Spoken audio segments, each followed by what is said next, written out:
Bismillahirrahmanirrahim. Assalamualaikum warahmatullahi wabarakatuh kepada semua murid tahun 3. Okey, kita teruskan lagi dengan PDPR kita pada hari ini dengan tajuk kepentingan pembiakan tumbuh-tumbuhan. Okey, murid-murid perlu bersedia dengan buku teks dan alat tulis untuk memahami topik pelajaran pada hari ini. Okey, sebelum saya meneruskan tajuk hari ini, kita tonton dulu video ni. Mengapa tumbuh-tumbuhan sentiasa membiak untuk menambah bilangannya? Mari kita lihat situasi berikut.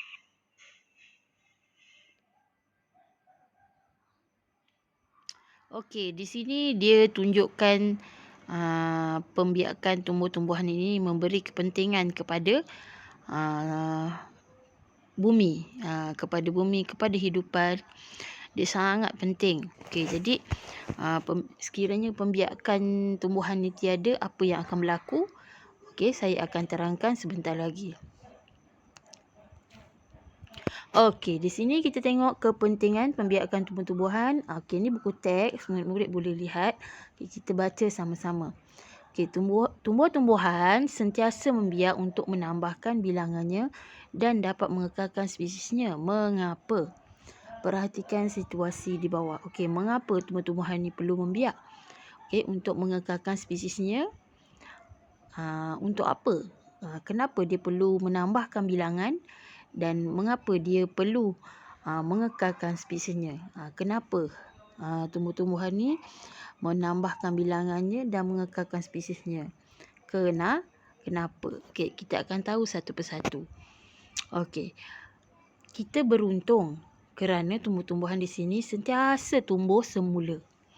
Bolehlah kita sentiasa mendapatkan makanan. Okey, jadi kepentingan tumbuh-tumbuhan yang pertama, murid-murid kena tahu tumbuh-tumbuhan ni dia menambahkan bilangan dan mengekalkan spesiesnya untuk kepentingan haiwan dan manusia. Okey, kepentingan pertama adalah sumber makanan. Okey, sumber makanan kepada manusia dan hidupan. Okey. Okey, sumber makanan kepada hidupan iaitu manusia dan haiwan. Okey.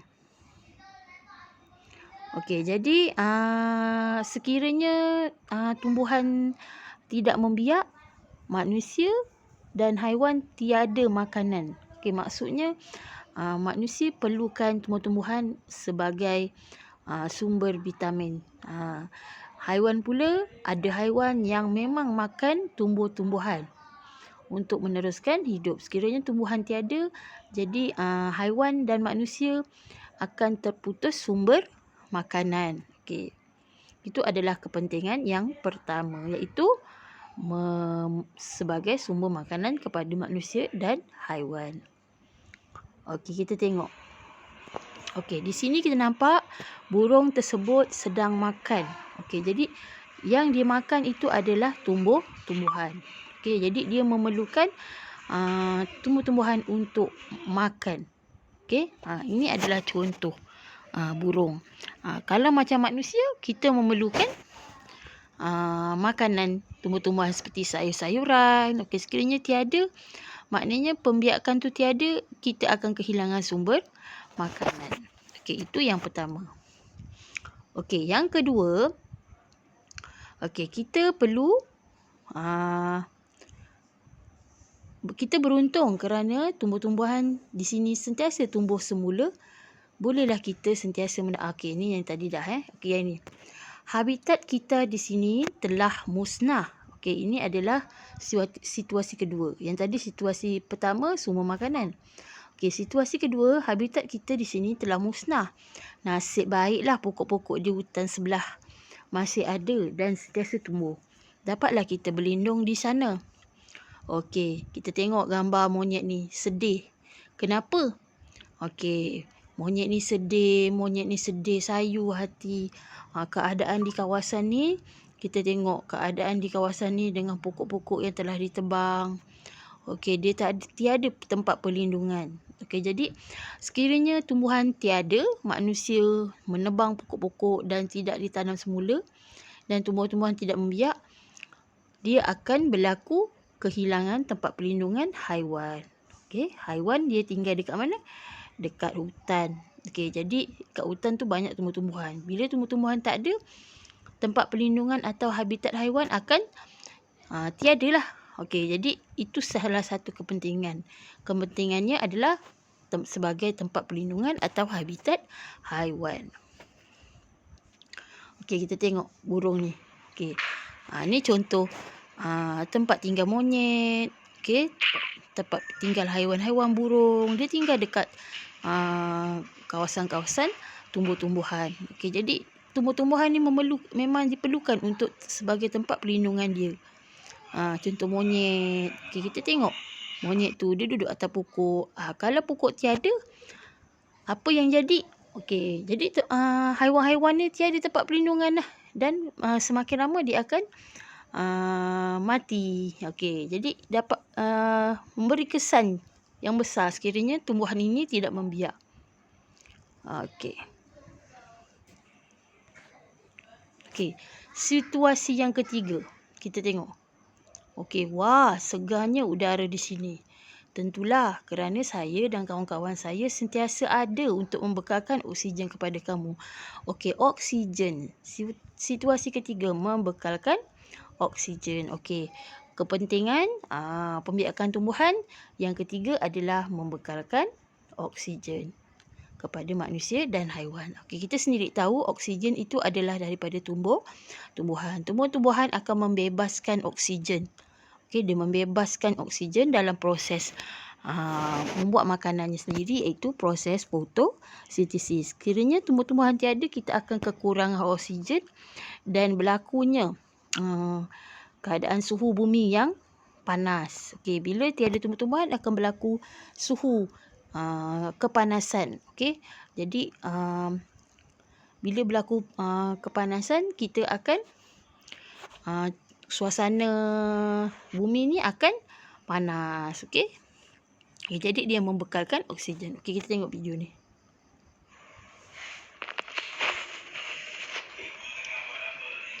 Okey, bukannya. Sorry.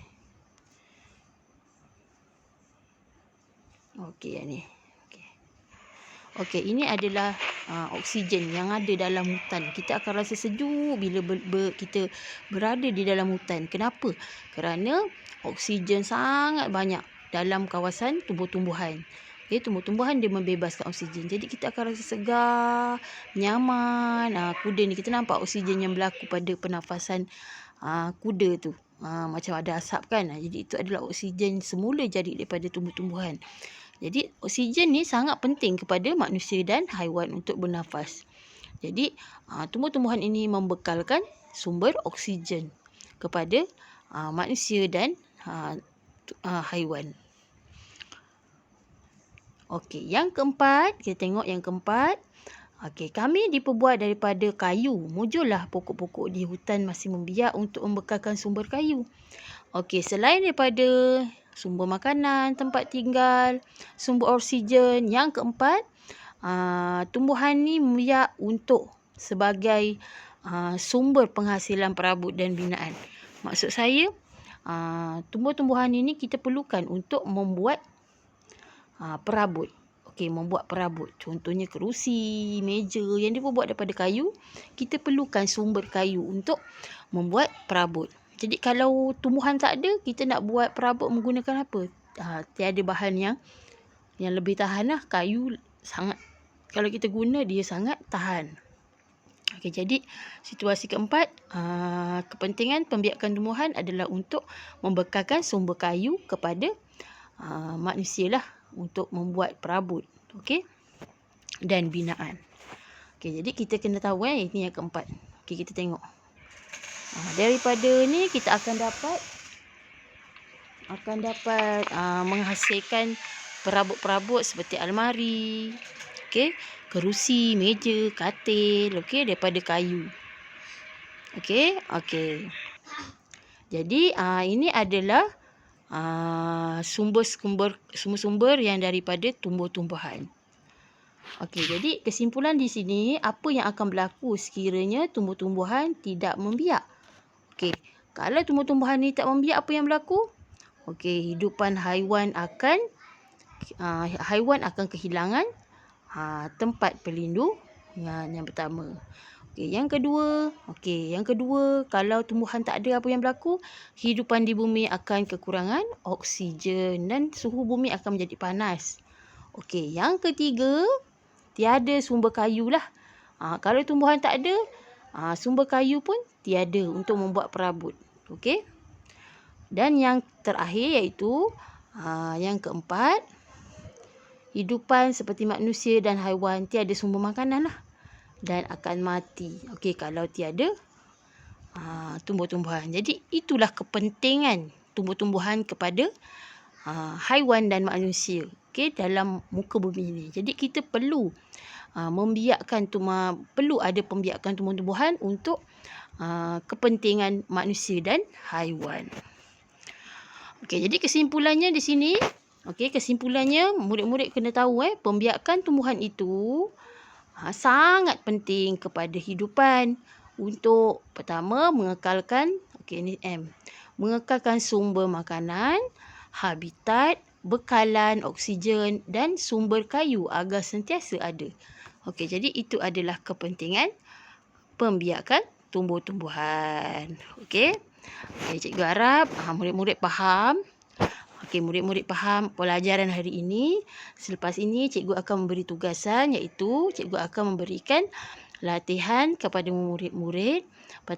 Latihan pertama, murid-murid perlu tampal di dalam buku aktiviti buku tulis warna biru.